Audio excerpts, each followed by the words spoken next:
Magandang umaga po sa inyo lahat. Isang napakagandang umaga na araw ng linggo uli at magkakasama pa rin tayo sa ating sari-sariling tahanan.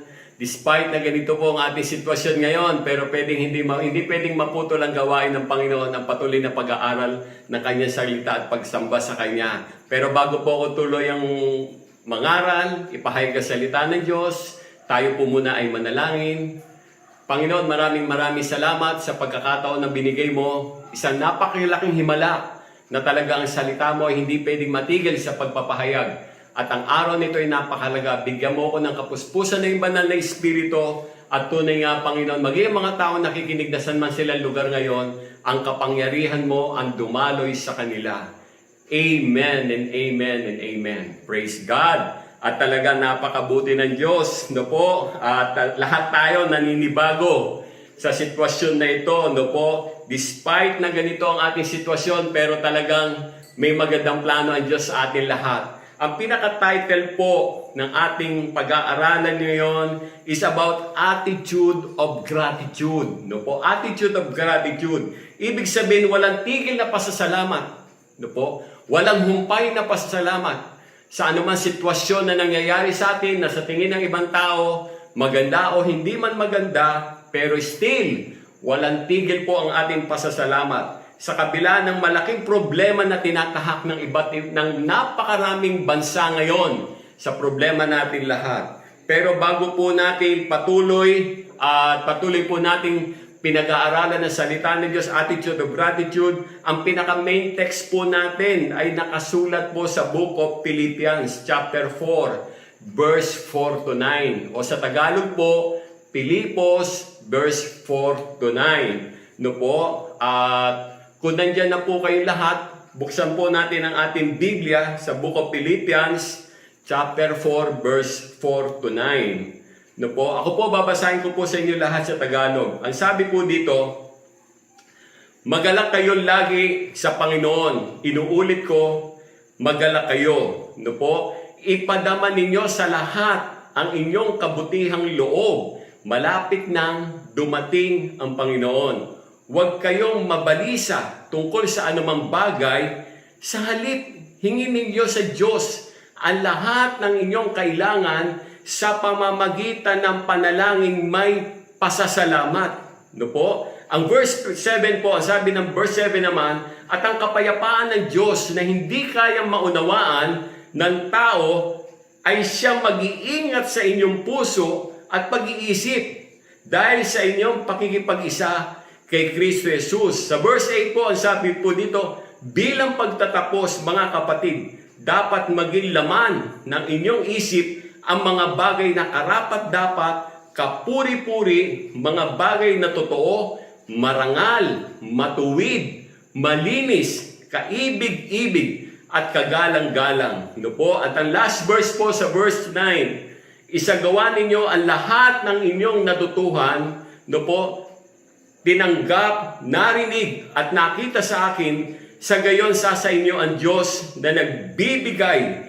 ng kapayapaan. No po? Alam nyo, napakaganda po ng verse na to sa Book of Philippians chapter 4, verse 4 to 9. Pero ang verse 4 po, unahin natin ang sabi niya, rejoice in the Lord is not about the expression of enjoyment. Ibig sabihin po, rejoice in the Lord, magalak kayo. Ang sabi niya, magalak kayo lagi. No po? At inuulit niya pa, magalak kayo. Pero ang sabi po sa verse po sa aking pagkakaintindi, rejoice in the Lord is not about expression of enjoyment. Hindi to pagpapakita lang ng kasiyahan, no po? For all things, no po? Hindi to pagpapakita ng kasiyahan para sa lahat ng bagay.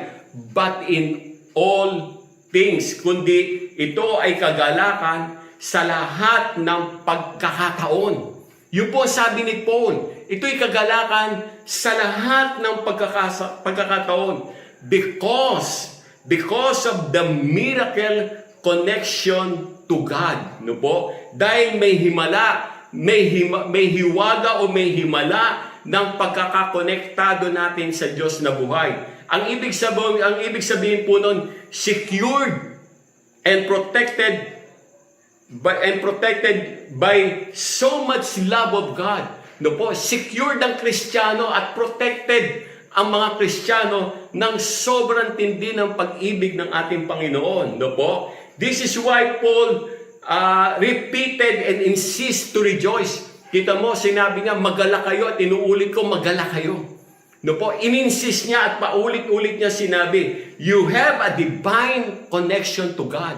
Lahat po tayo, nang tanggapin natin ng Lord, we have a divine connection to God. Connected by the blood of Jesus Christ. Yun po yun, connected by the blood of Jesus Christ. When you receive God as your Savior, no po, yun ang himala ng Panginoon, the divine connection, no po. Hindi mo kaya magalak sa pangit na sitwasyon, kapatid. Hindi mo kaya magalak sa pangit na sitwasyon. Alam mo, kahit paano, nagkaroon ka na rin ng problema mabigat, no po. Kundi dahil lamang sa divine connection ng sa Diyos, kaya ka may kagalakan sa ating puso't isipan. No po? Pag itinuloy ko po yung susunod na verse, sa verse 5, ang sabi po ng verse 5, ang sabi po doon, ipadama ninyo sa lahat ang inyong kabutihang loob, malapit nang dumating ang Panginoon. No po, ipadama daw po natin sa lahat ang ating kabutihan, ang kabutihang loob. No po, ipadama raw po natin sa lahat, sapagkat malapit na raw dumating ang ating Panginoon. Tatalon po muna tayo, lilipat tayo sa Book of John. No po, babasahin natin ang Book of John. No po, sapagkat may magandang sinabi ang Diyos patungkol po dito. No po, sa libro ni Juan, no po, may himala na ginawa ang Panginoong Jesus pagkatapos ng pagkabuhay niya muli. May matindi po siyang himala na ginawa kay Peter, no po, after the resurrection, no po. At yun ay nakasulat sa Book of John, chapter 21, verse 11 to 14. No po, Book of John, chapter 21, verse 11 to 14. Babasahin ko po uli sa inyo kung nandiyan na po kayo sa inyong hawak na Biblia ngayon, no po, sa Tagalog. Kaya't sumampa sa bangka si Simon Pedro at hinila sa pampang ang lambat na puno ng malalaking isda. 173 ang lahat ng nahuli nila. Hindi nasira ang lambat kahit ganon karami ang mga isda. At ang sabi ng Panginoon, hali kayo at mag-almusal na tayo, sabi ni Jesus. Isa man sa mga alagad ay hindi nangangas magtanong sa kanya kung sino siya, sapagkat alam nila na siya ang ating Panginoon. Lumapit si Jesus, kinuha ang tinapay at ibinigay sa kanila. Ganon din ang kanyang ginawa sa isda. Ito ang ikatlong pagpapakita ni Jesus sa mga alagad pagkatapos ng kanyang muling pagkabuhay. No po, kita po natin ang himala ng Panginoon, nag-miracle siya kay Peter, no po, at pangatlong beses, o yung iba nga nagsasabi hindi lang ito pangatlo, no po. Pero ang magandang natinukoy ng Panginoon dito sa Biblia, no po, ang sabi doon, nakahuli sila ng 153 pieces na isda. Para bang ang karamihan na nagsasabi, posibleng ito yung bigger size compared sa unang nahuhuli nila dati. No po? Kasi hindi normal yung pangyayari sa kanya, no po? Kaya para bang hindi ito yung normal size ng dati nilang nahuhuli. Number given by the Holy Spirit, no po? Specifically sinabi ng Banal na Espiritu, 153 pieces, no? 153 sa gabay ng Banal na Espiritu at pinahiwatig na mahalaga ang bilang.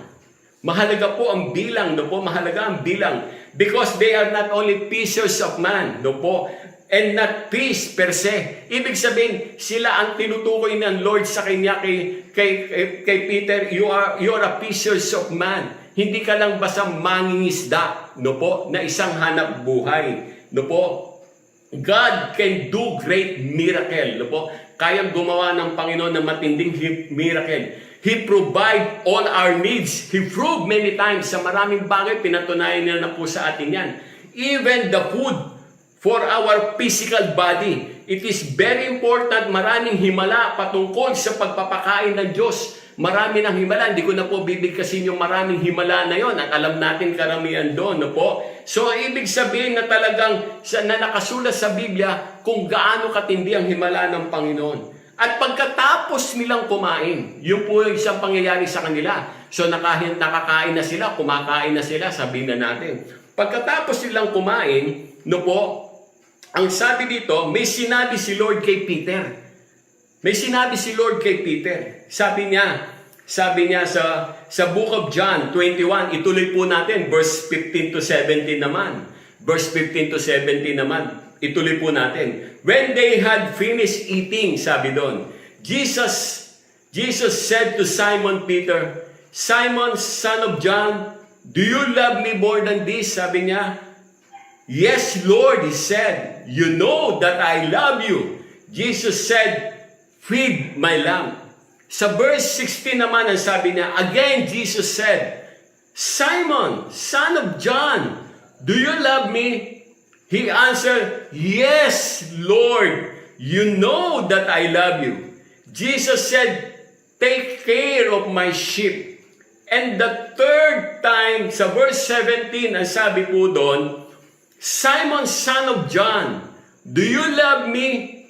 Peter was hurt because Jesus has asked him in the third time. Ang pangatlong beses niya tinanong, do you love me? He said, Lord, you know all things. You know that I love you. Jesus said, feed my sheep.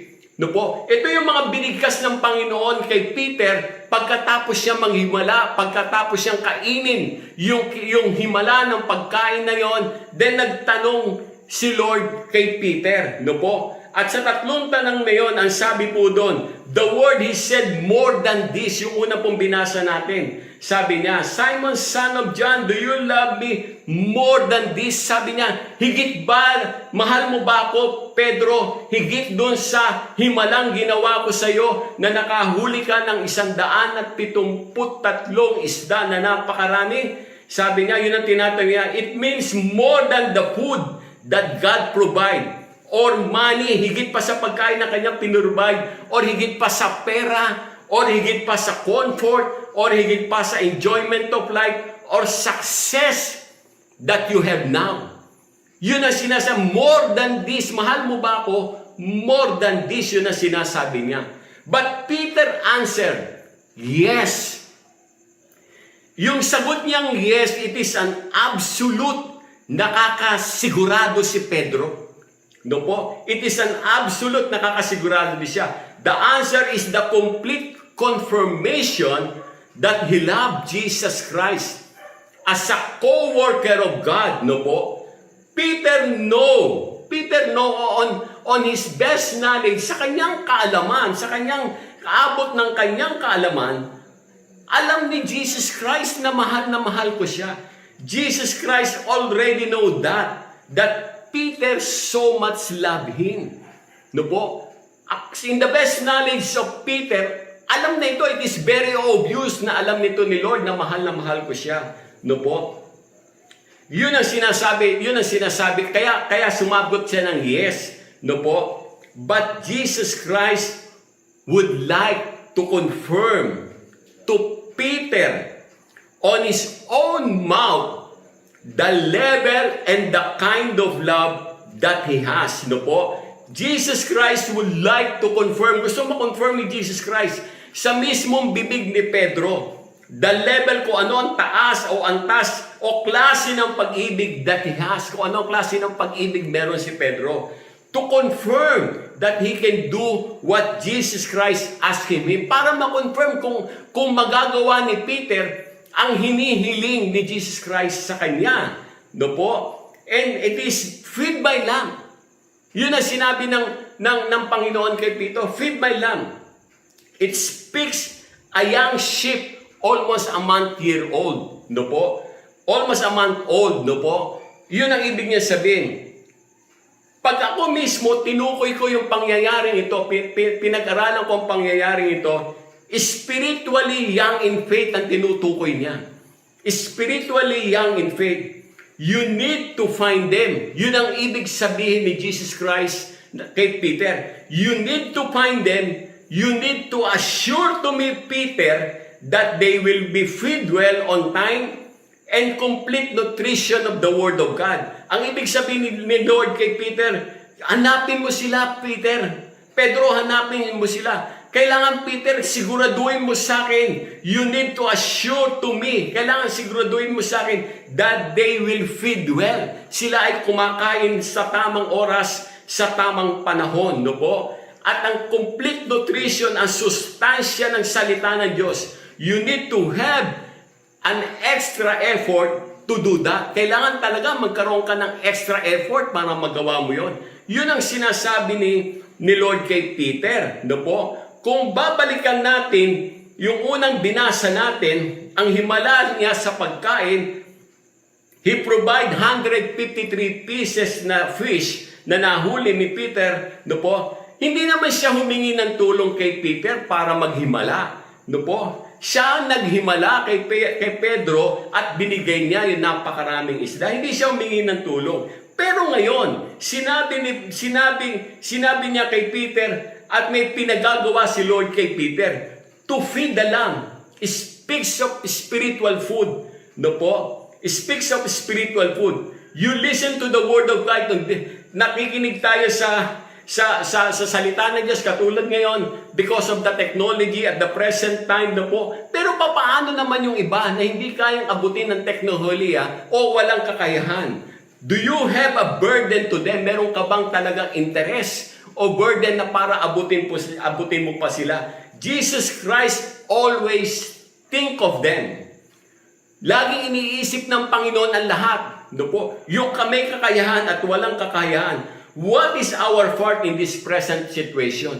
So yun ang isang bagay na para bang gustong-gustong ipadama ng Lord kay Peter. Na ingatan mo, pilitin mong abutin itong mga taong ito. Kailangan makakain sila ng salita ng Diyos on time and the complete nutrition of the Word of God. Yung tamang sustansya ng salita ng Diyos. No po? Then Jesus asked Peter again the second time. Ito po yung pangalawa.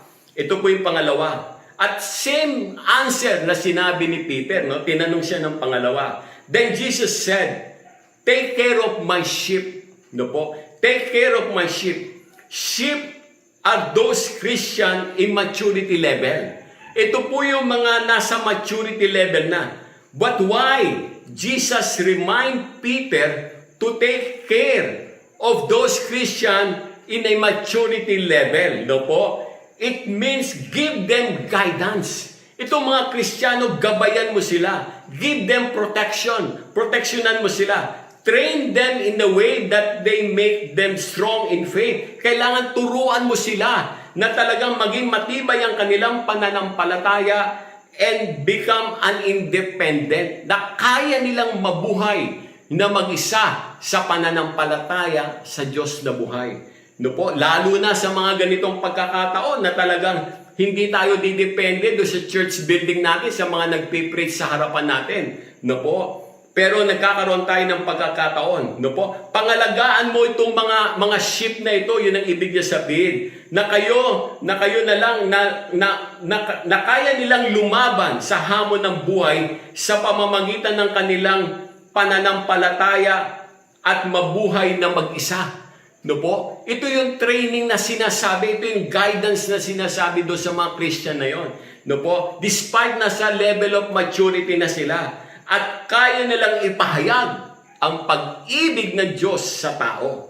No po? Yun ang pangalawang pangyayari na tanong ni Lord kay Peter at sinabi kay Peter. And Jesus asked again the same question. Nagtanong uli si Lord. The same question at the third time. And Peter answered same also. Ganon din ang sagot ni Pedro. Ang sabi niya, then Jesus said, feed my sheep. No po? Feed my sheep. Still speaks of spiritual food. Pakainin mo tong aking mga sheep na ito. No po? Pakainin mo tong mga Kristiyanong ito. Still speaks of spiritual food. The Word of God. The Word of God. That they need in their daily life. No po? That they need in their daily life. That they can be strong in faith para maging malakas ang kanilang pananampalataya. That comes from the Word of God. Kung paano nga sinabi, ang pananampalataya ay nakukuha lamang sa pakikinig at pakikinig ng salita ng Diyos. and become very obedient to the Word of God.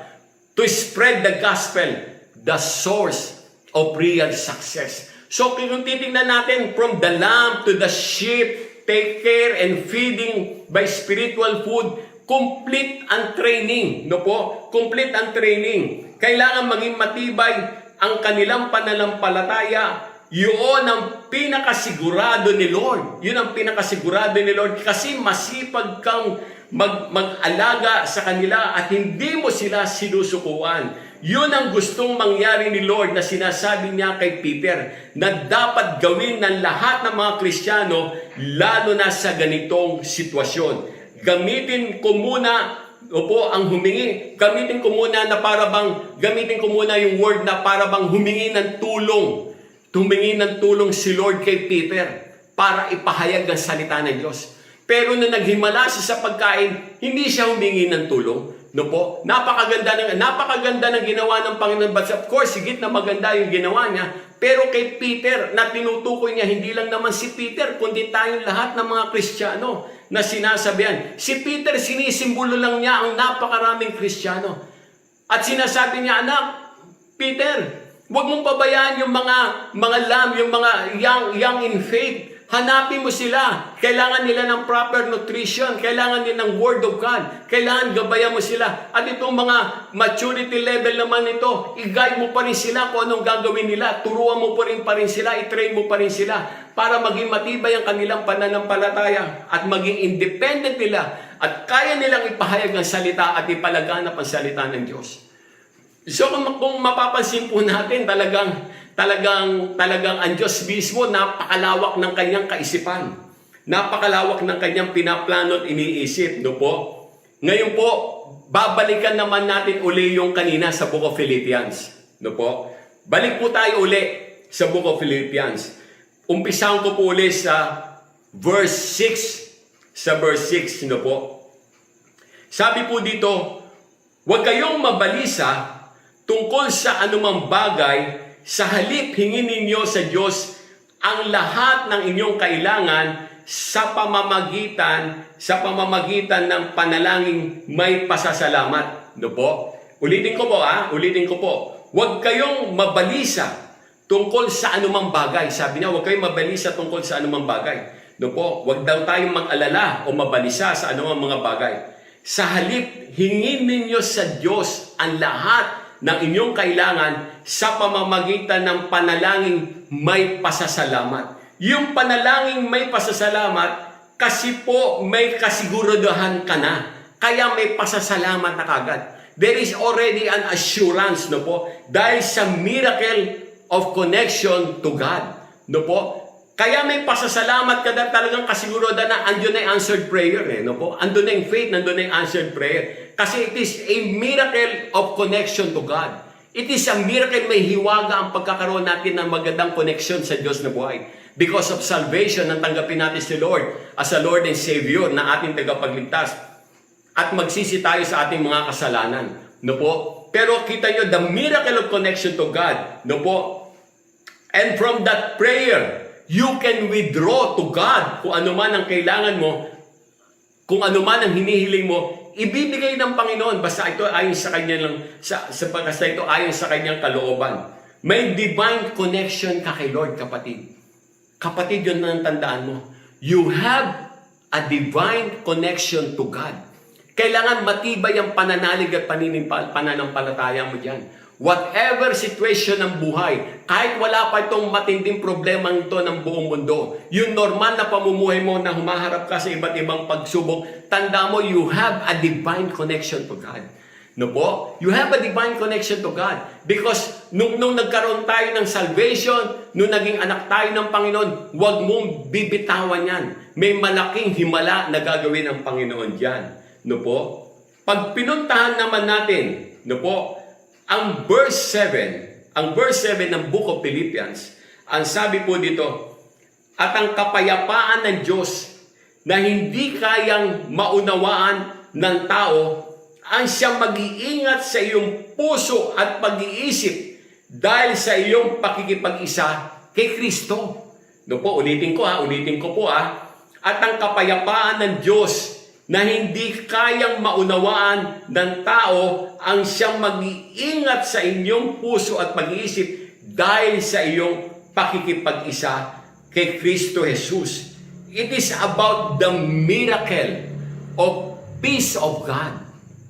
Amen ba yung kapatid? Kanina, miracle of divine connection to God, miracle of connection to God. Pero ngayon, ang miracle of peace of God, sabi doon, it will guard your heart. It means covered, protected, and controlled by God. No po? And controlled by God. Hindi ka makokontrol ng pag-aalala.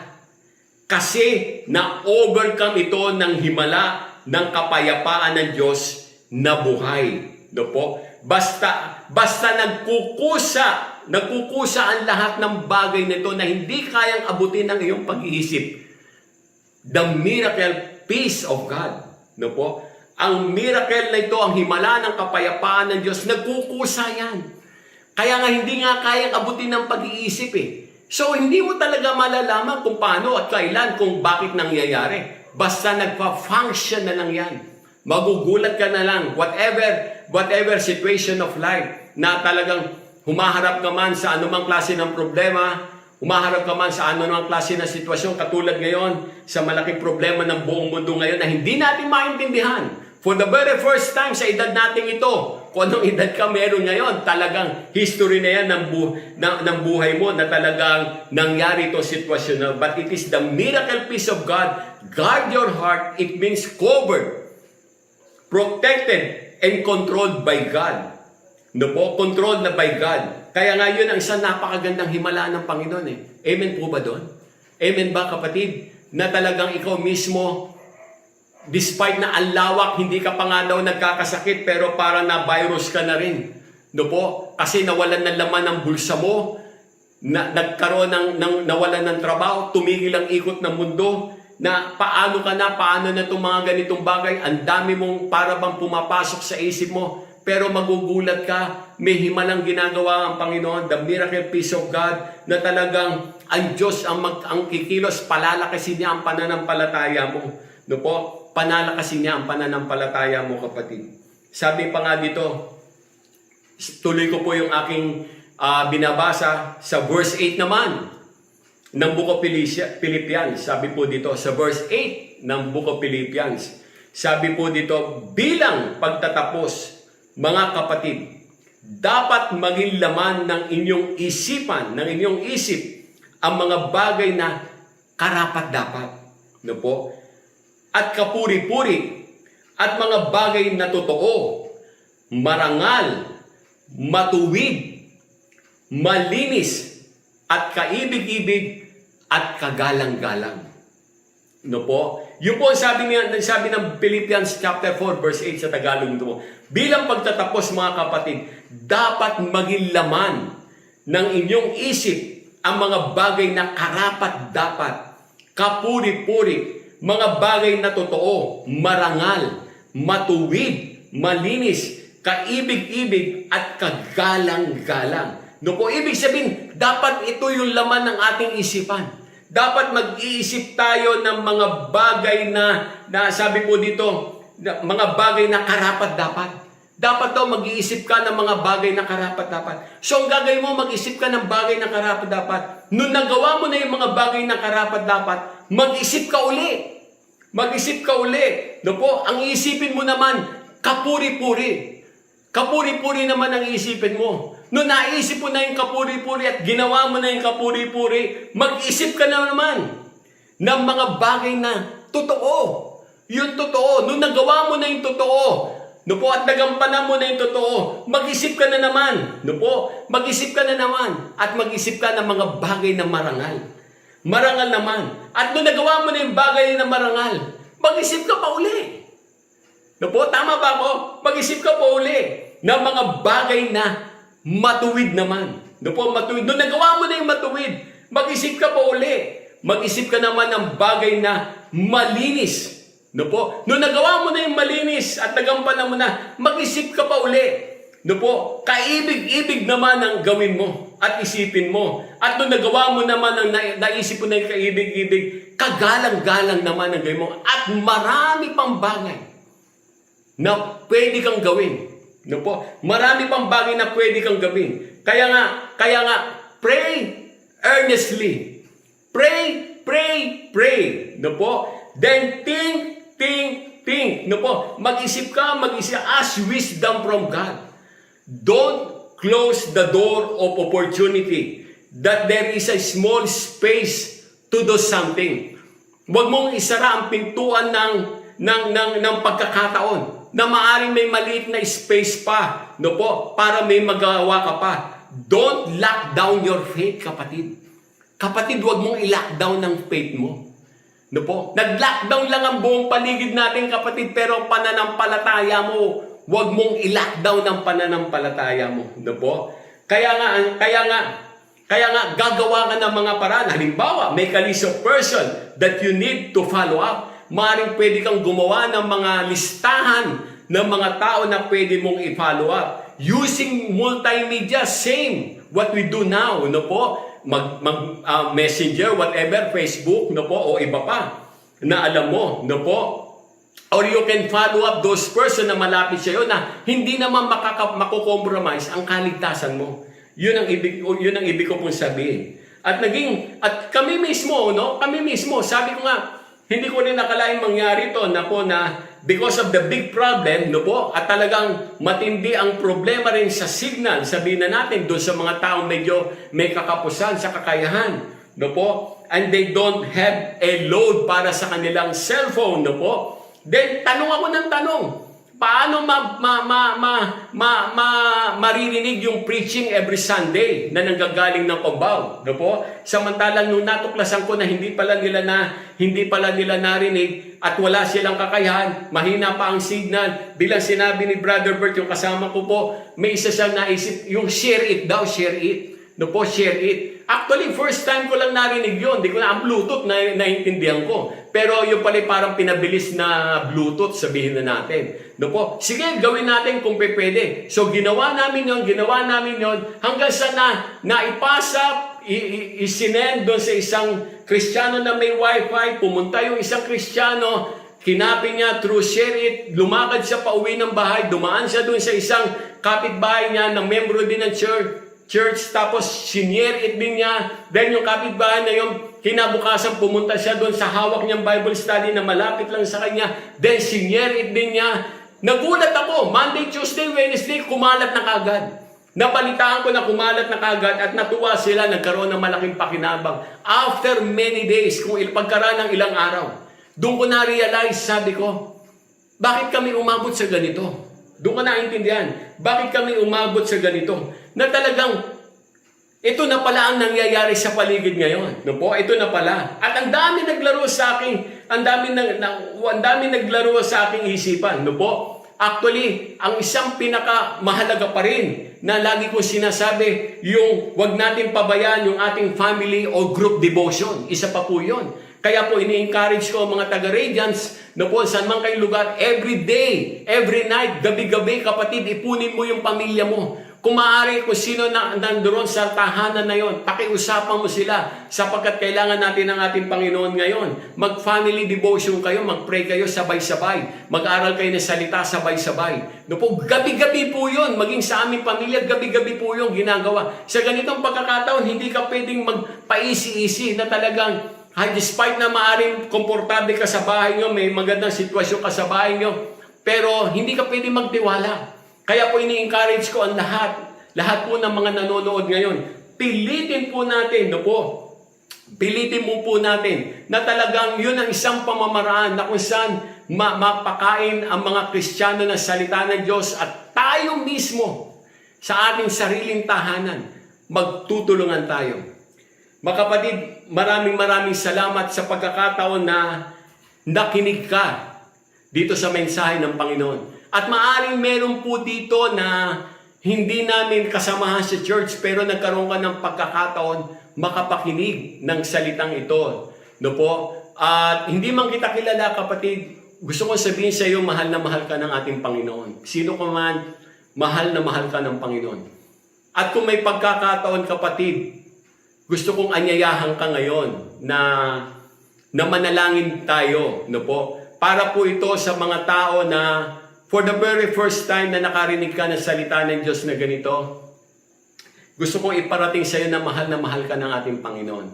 At ako mismo gusto ko itang i-lead sa ating panalangin ngayon, no po, bilang paghingi ng tawad sa ating Panginoon. Kung nakikinig ka ngayon, no po, at gusto mo sumunod sa aking maikling panalangin paghingi ng tawad, kapatid, ini-encourage kita na sumunod ka sa panalangin ito. Mananalangin po tayo ngayon. Sumunod ka sa maikling panalangin ito. Panginoong Sus, nagpapasalamat ako sa pagkakataon na binigay mo sa akin na makapakinig ng iyong salita. At inaamin ko na ako ay nagkasala sa isip, sa wika, at sa gawa. Patawarin mo ko sa lahat ng aking kasalanan, magmula sa pagkabata hanggang sa kasalukuyan. Tinatanggap kita, Panginoong Sus, bilang Panginoon at sariling tagapagligtas. Amen and amen and amen. Kapatid, kung yan ay pinanalangin mo at sumunod ka sa maikling panalangin ito, nagpapasalamat ako sa iyo. Maaaring hindi kita kakilala, pero matapos itong problema ito, balang araw nawa, kung may pagkakataon ka, puntahan mo kami sa Radiance of Christ. Sa Cubao lamang po kami, madali mo kaming makita. No po, may maraming pamamaraan na makita para magkasama-sama naman tayo. At sa lahat po ng ating mga kasama na nakikinig ngayon, maraming po salamat. Tandaan po natin, hindi po naka-lockdown ang ating pananampalataya. At mahal na mahal tayo ng Diyos na buhay. Maraming salamat po sa inyo lahat. Isang napakagandang umaga ang ibinigay ng Panginoon sa ating lahat. Amen and amen and amen. I will follow you where you go.